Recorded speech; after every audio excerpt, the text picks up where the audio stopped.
Oh, shit.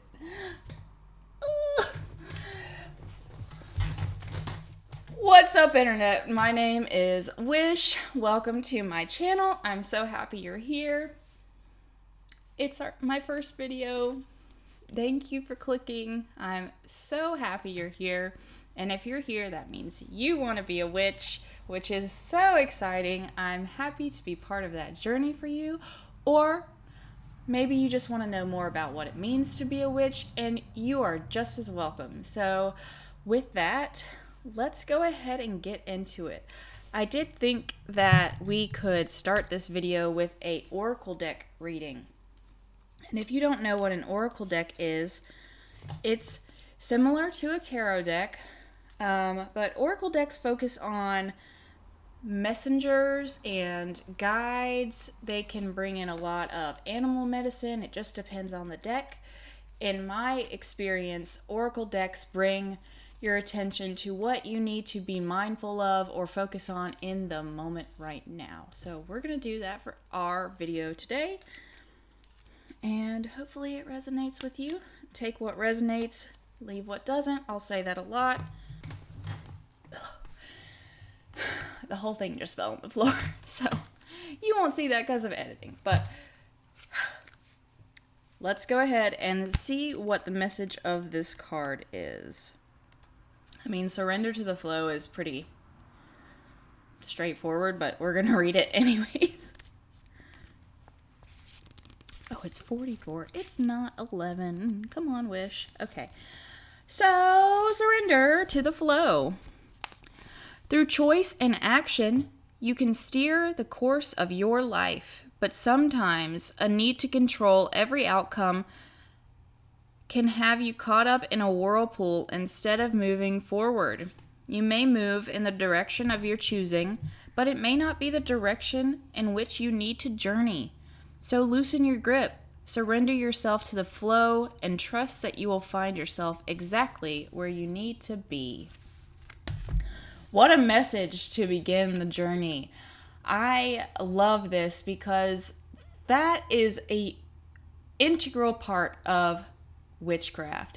Surrendering to the flow, trusting your intuition, letting the path guide you where you're going to go, because there can be a lot of information when you decide to start looking into witchcraft. It is like you try to dip a toe in and you just fall all the way through into the lake.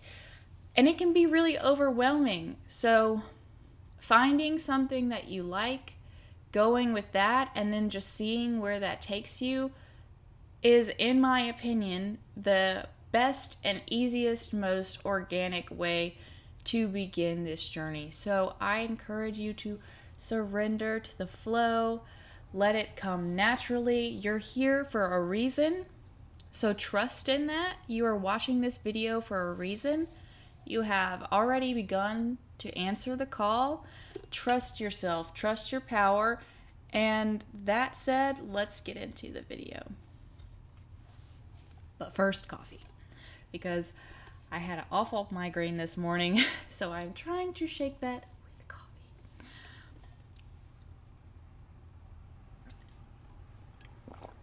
Okay, first things first, what is a witch? What is it? A witch, in my opinion, is a person that influences and understands that their will influences the world around them. And witches consciously interact with the energy and flow all around them in order to make the changes they will. And I think that your definition of what a witch is will change or be different from mine, but you will start off with what you think a witch is or what kind of witch you think you are, and that will evolve. The further down this path you go, the more that will change and grow, and that's okay. Your definition of what a witch is can vary from mine, and that is just fine. So, now that we know what a witch is, who can be a witch?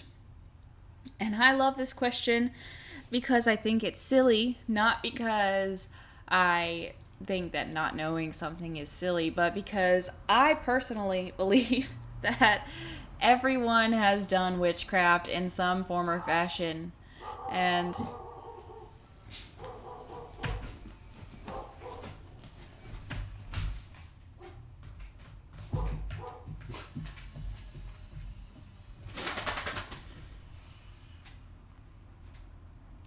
everyone has done witchcraft in some form or fashion. And what I mean by that is magic has so many forms that it could be as simple as wearing a certain color. Come on, Lily. My Great Dane Lily is walking around wondering what the heck is going on, so sorry about that. She's very large and she makes noise with whatever she does. So, anyways, so as simple as wearing a color to brighten your mood, that can be magic. It can be spring cleaning. Every single person I know has done spring cleaning in some form or fashion. And what is spring cleaning? Spring cleaning is you are intentionally removing the stagnant energy from the darker winter months and getting it out of your house at a certain time of year, the springtime. And that is magic. That is witchcraft. Does it have that label? No, but if I want it to have that label, that's now what it is. So we can make these small changes towards a more magical mindset and realize that we have been magical all along. So anybody can be a witch. It doesn't matter how old you are, where you come from, what religion you come from. Anyone can be a witch. Absolutely anyone. So now that we've established what a witch is, who can be a witch, let's talk about how it works. How does magic work? Does it work? Yes, it works. I would not be sitting here in front of you preaching on something that I did not have success in. I just wouldn't. How it works is a little bit more of a tricky situation. I think that I could line up 5 witches that have all been practicing different time lengths or the same lengths of time, and they would all tell you something different. I will be happy to share my opinion on how witchcraft works, but you can also shape that for yourself, and you will shape that for yourself. And honestly, I don't really care. I don't really care how it works. I just know that it does. But anyways, that being said, my opinion on how magic works is kind of like a math problem. You take A plus B and you make C happen. I think a witch is a person that understands how the different variables can be mixed, matched, and used in order to get that outcome that they desire. Okay? Hopefully that makes sense. I would love to talk about that more in the comments. I do also believe in like sympathetic magic, which is you are affecting one thing over here in exchange to make another thing happen over here. That's kind of how my brain like makes sense of it if I actually ever stop to really think about it, which I don't really, because I don't question it. I just know that I try to do what I feel is right and good, and it works. So it'll work for you too. All right.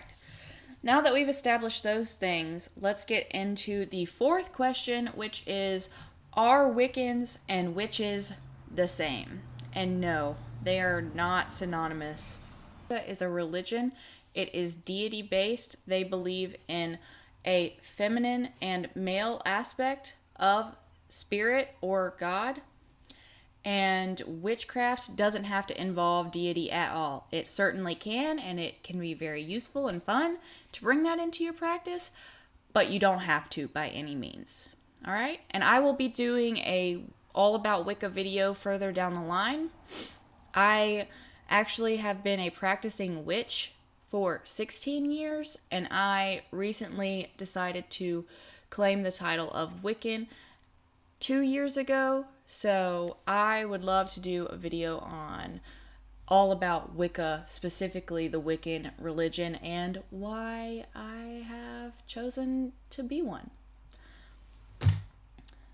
Oh gosh, the next question is a doozy. So I freaking love this question. So is magic evil? And I understand, especially if you're coming from a Christian background, I understand why this question comes up so often. I have yet to be punished by forces known or unknown to me for doing magic. I do not think that it is punishable. There are Christian witches out there. They are abundant. So you can be Christian and be a witch. You can be Jewish and be a witch. And no, magic is not evil. In my opinion, magic itself is gray. It is all gray. I don't believe in good magic and bad magic. All magic is gray, and whether it's good, bad, or what have you depends on the practitioner and the practice itself. So it's very subjective. And that's another thing to note with, Wicca and witchcraft and their differences. Wiccans believe that whatever you send out, you're going to get back times 3. And if that matches your mindset, that could be a good thing for you to look into. But there are some witches that are like, hey, I just want to go hex and summon and do all of these things, and that doesn't work for me. And that's totally okay. It's completely up to the practitioner and the practice. So is magic evil? No. Magic is inherently neutral, and the practitioner is what makes it white, black, or gray. Okay? Alright, so now that we've established those base level questions, my number 6 is, where do I start?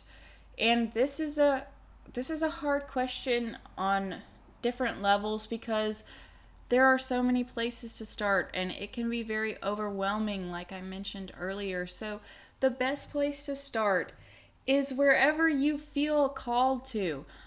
I could bet money that you are here for a specific reason. Maybe you saw a tattoo and you asked someone about a cool symbol on their tattoo, and that has led you on this journey to get here. Maybe you have a coworker that's a witch, and now you're here looking into it. Maybe you found a really cool book and you're learning more about witches. There is something that has brought you here that has been a catalyst to this journey for you. And if you have absolutely no idea where to begin, I suggest looking back at that source and going on with that. And then those doors will guide you and flow naturally down the path that you are on. And if you don't really feel like that is calling to you, I do have some launch pads for you, some subjects that you can go do a quick Google on or a long Google on if you're like me and you absolutely obsess over finding things out. But yeah, some super popular things right now are crystals. And we are very lucky because we live in a time where witches aren't being burned at the stake anymore. There are places in the world, unfortunately, where witchcraft is still very, very punishable and very outlawed. But we are also very lucky, whereas it is more widely accepted than ever before. And there is a abundance of information out there. So, crystals. There are all kinds of shops that have all kinds of crystals now.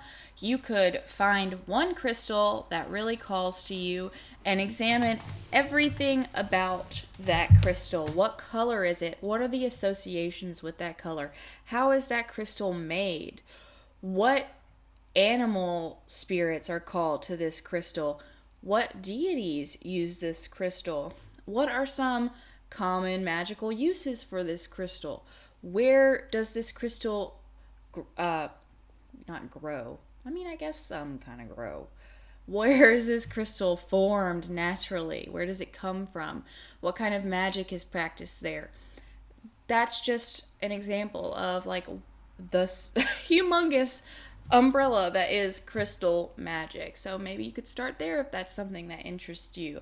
Divination is a fabulous, if I do say so myself, starting point. A lot of people start with tarot cards or oracle cards. You could go find a tarot deck that really calls to you if you're interested in divination. That can be the most fun part about starting a divination journey, is finding the tarot cards, really letting your intuition lead you to the right deck for you, and then embracing that in a very personal way. Also, charms, bone throwing, that's another form of divination that I find just fascinating. I can't remember the technical term for it, but like there's a way to read seashells. You can divine with so many things, pendulums, like any of these are really great things to just put in a quick Google search and see where that takes you. Another thing that I tell baby witches when they start their journey is to learn the moon. I do a lot of work with the moon, and that's not necessarily why I suggest this, but here's how I look at it. The moon is available to absolutely everyone on this planet. It is a celestial body that holds a vast amount of energy that is available to us all. So if you are starting out and you're overwhelmed by this information, or you just don't know necessarily what you need, what tools you want to buy, the moon is a tool that is free, abundant, and beautiful. So I tell my charges, which is a brand new practitioner is a charge when they are learning with someone.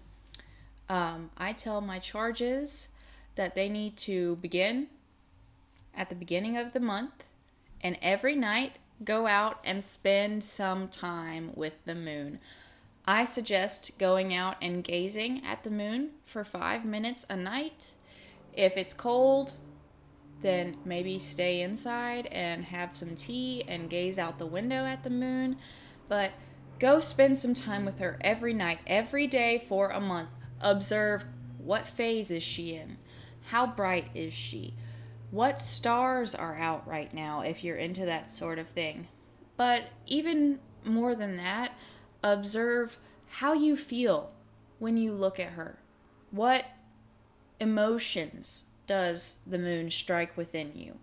And just sitting there and reflecting on that can be a very beautiful practice to bring into your life. And I promise, if you haven't done something like that before, at the end of that month, you will feel energized in a way you have never experienced before.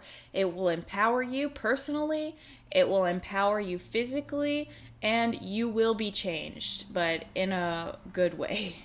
So maybe that's something you can try. It will also be a really good starting point. If you don't know, if you have no idea where to start with the moon. There is so much moon magic out there because the moon and its energy, it's there every day, every night. Even if it's dark, it's there. The energy is abundant, and it is so powerful and empowering to work with. So I highly, highly, highly recommend that. Number 7 is, what tools should I use? And the answer to this question is whatever you like. Whatever you decide you want to do is okay. Do you need tools? No. We just talked about it. The moon is free. There are all kinds of different things in your house right now, I promise you, that have magical uses as well as mundane uses. I could probably go into your herb cabinet, your spice cabinet, and find at least one thing that you could have a magical use for tomorrow or today. And that's kind of what I mentioned earlier with making small changes towards a more magical mindset in order to further deepen your personal empowerment with your personal power. Witchcraft doesn't have to be expensive. I get a lot of the things that I use on a regular basis from the thrift store and the dollar store. I have a silver chalice and a silver box that are matching that I got for $2.50 at the thrift store, and I use them. I hold all of my my little magical tidbits in this box, and the silver chalice I use in ritual and I use in offering, and they're beautiful. They were very inexpensive, and I use them all the time. So there are ways to figure out what is going to work best for you in whatever way you need, whatever your budget is, wherever you are. If you're practicing in secret, there are ways that you can get creative to where your magical tools don't necessarily seem like magical tools. It's a magical tool if you deem it to be a magical tool. It's magical if you say it's magical, dang it. So keep that in mind. Understand that this is very personal. Anything that resonates with you, keep it, hold on to that. If it doesn't, leave it to the wind. All right, moving on to number 8. Must I worship a deity? Must I bring a deity into my practice? No. No, no, no. You don't have to make this about gods or goddesses at all. Is it very empowering to bring deity into practice? For me, it is. For you, it might freak you out. So I would suggest not doing that if that's the case. Maybe build up your confidence before you decide to bring a deity into your practice. I have been a mythology nerd my entire life. I actually kind of started this journey because of a teacher in 3rd grade that was talking about Greek mythology for some reason, and I was fascinated, and that just took me on this wonderful magical journey that I am on right now. And it was a very natural thing for me to bring deities into my practice, but it could be very different experience for you, and that's just fine. So no, you do not have to have deity in your practice, but you can. Lastly, or next, we have number 9, which is what are the basics. And in my opinion, the basics of witchcraft, what you should learn before you learn anything else: cleansing your space, cleansing your body, cleansing your tools. If you are getting your tools from a thrift shop or a dollar store, not a metaphysical shop that has already done this, you need to cleanse them because you don't know who has picked them up, where they've come from, and what energies are still lingering on those things. Before you do magic in a space, it could be helpful to cleanse the space so that the energies that were there before are not going to interfere with the magical working. Cleansing is extremely important in my opinion, and it can be done very easily. A couple places for you to begin with that: moon water, smoke cleansing, and crystal cleansing. Look into those. They're simple, effective, and very popular. Next, I would suggest learning how to call a circle. You don't have to call a circle with every magical working that you do. Does it help? Absolutely. I do not call a circle with everything, but I call a circle with most things. If I'm doing magic on the go, I don't typically call a circle if I'm doing magic on the go, but if I am doing magic that I have put any kind of serious planning into, then I will call a circle and you can't stop me. There is nothing that will convince me that I should not take the extra minute or two to call a circle. It can be a very quick process to call a circle. It can be a very elaborate process to call a circle. It just depends on your personal preference. But it always, always helps. So I would suggest learning how to do that. Lastly, as far as basics go, I would learn how to charge. Charging items, charging tools, and charging spelled works or charms, talismans, things of that nature are very important. So when you charge something, you are putting your intention or your energy, your personal magic into something to make it activated, basically. So learn that.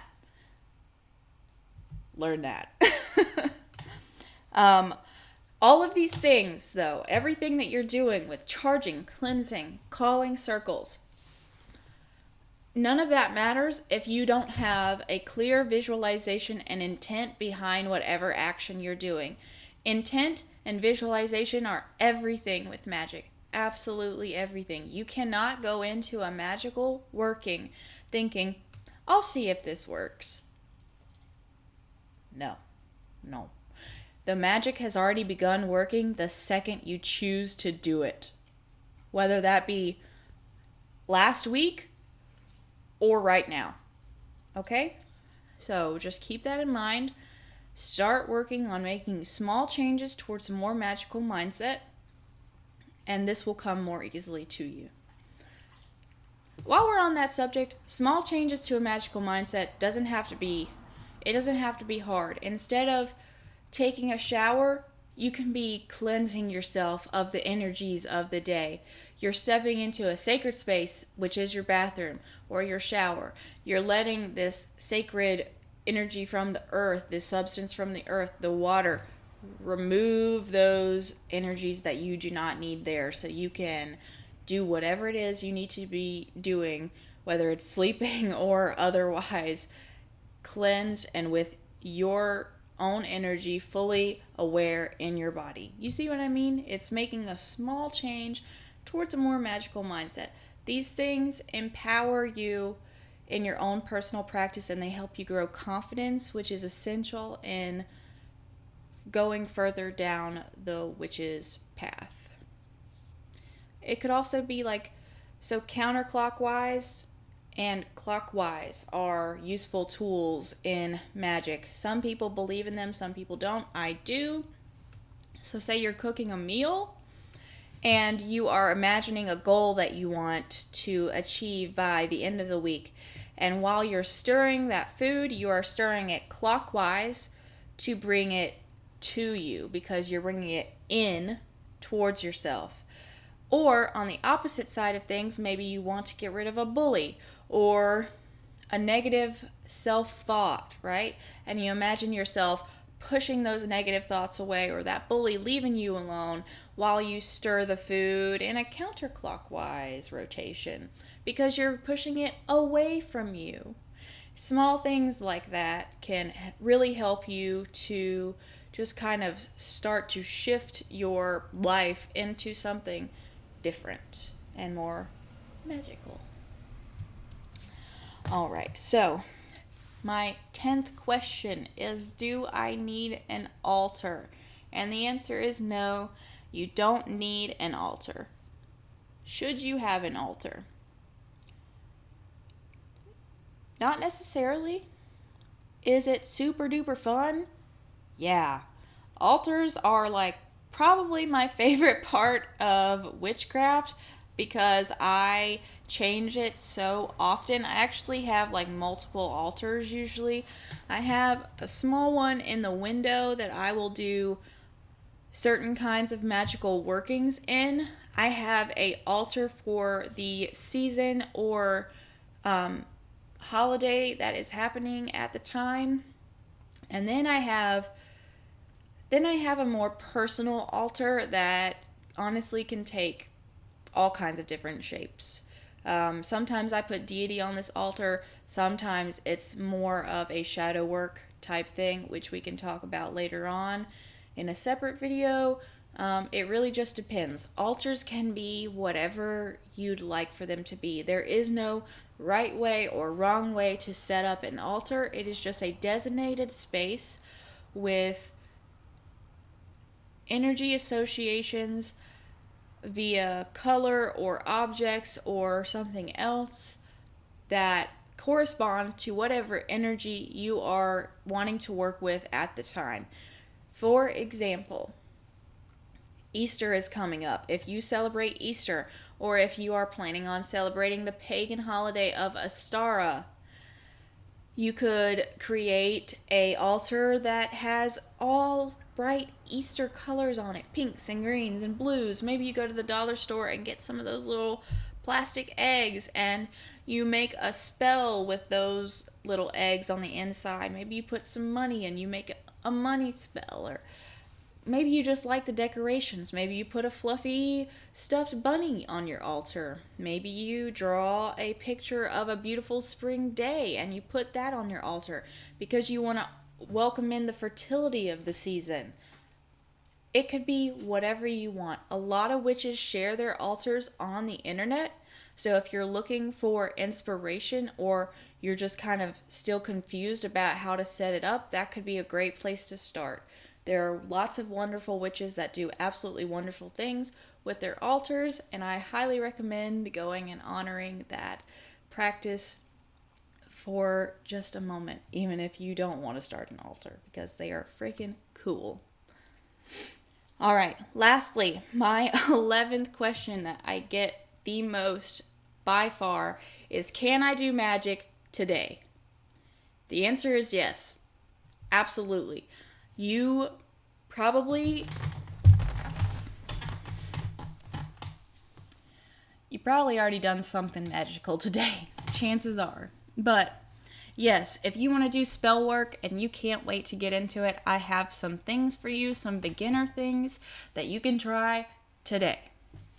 So, firstly, it might seem a little lackluster, but it's not. Cleanse your space or cleanse your body. And I say this because a cleansing is a working that works immediately. You immediately feel the effects of a cleansing, be it your home or yourself. Period.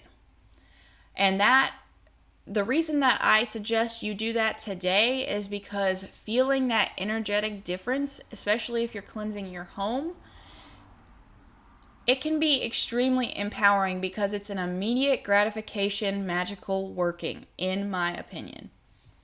And that is empowering, and it will make you gain more trust in your own personal power to further you down your practice. So how can you cleanse? There are multiple ways you can cleanse. You don't have to go out to the metaphysical shop up the street and get a humongous sage bundle right now. You don't have to. You can do it with water that you go and you put your hands over and you put your intention into, and you really focus and visualize your space feeling clean, new, fresh, and clear of any energies that you don't welcome. And you push that intention into this water, and then you just go all around your house, and you imagine that energy being banished, and I betcha that your house is going to feel 10,000 times better afterwards. If you want to amp that up a little bit, something that I do in my home, if you are into essential oils, a lot of people like essential oils without having anything to do with witchcraft. I am one of those people that I just love. I'm like obsessed with scents. So I will take like maybe this much water and maybe like 20 or 30 drops of peppermint essential oil. You can add whatever oil you would like, and I spray the heck out of my house. I just spray absolutely everything that I can. And peppermint specifically is really cleansing. It's energizing. Oh man. If you've ever used like Dr. Bronner's peppermint, or if you've ever put like peppermint chapstick on, like, you know, the revitalizing, like, tingly sensation that peppermint causes. So spray that all over your house and see how you feel. It also keeps away spiders, by the way, if you didn't know that. If you ever have like a spider problem, which I hope you don't, but if you ever have a spider problem, spraying peppermint around your windows and doors will naturally deter spiders. Herbologist tip. You can plant it too. That also works. So if that's not something that is tickling your fancy, it's not scratching your itch hard enough, I do have a spell that you can go do right now as soon as this video is over, or you can just turn me off and go do it. Run to the mirror. But it is a mirror spell. A little background on this spell. Once upon a time, a few years ago, I was in an abusive relationship. I was destroyed after this relationship. I needed something to bring my confidence back. I had a very hard time looking into the mirror, looking at my own eyes. I couldn't do it. So I looked to my practice to help me heal. And I was going to do this spell for a month. I ended up doing it for a year. Every day for a year, I did this spell, and it changed my life. So hopefully it'll help you. If you're needing any confidence, if you want to just energize and electrify your soul, if you want to give yourself some self-love, this can be a really good, really intense, sometimes depending on what place you're coming from, way to do it. But you only need a mirror. That's it. And hopefully it works for you. Let me know if you try this. Even if you do it over a period of time, please come back and give me feedback. I would really, really, really, really love to know. All right, so here's what you're going to do.